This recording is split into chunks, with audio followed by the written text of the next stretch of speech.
क्या आपने कभी सोचा है कि भगवान परशुराम ने श्री कृष्ण के पिता वासुदेव से क्यों कहा, लो, संभालो अपने अस्त्र और अपने युग को? इस रहस्यमयी वचन के पीछे छिपा है एक अद्भुत रहस्य। आइए इसे जानें।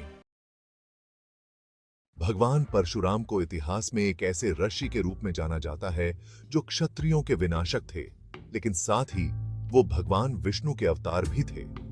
परशुराम का जीवन अद्भुत संघर्ष और तपस्या से भरा हुआ था और उनके अस्त्रों की शक्ति पूरे संसार में विख्यात थी। परंतु एक समय ऐसा आया जब उन्हें अपने अस्त्र किसी और के हवाले करने पड़े।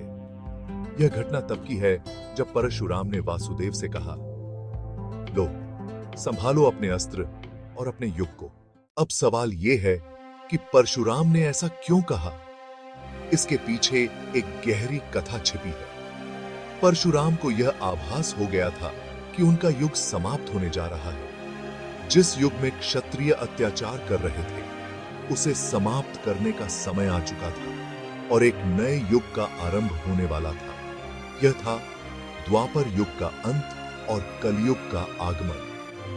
परशुराम जानते थे कि इस नए युग में भगवान श्री कृष्ण का प्रभाव बढ़ेगा, जो स्वयं विष्णु के अवतार थे। परशुराम ने वासुदेव से यह कहा क्योंकि वे जानते थे कि उनके अस्त्रों की आवश्यकता अब श्री कृष्ण को होगी। वासुदेव को श्री कृष्ण के रूप में विष्णु का नया अवतार जन्म देने का सौभाग्य मिला।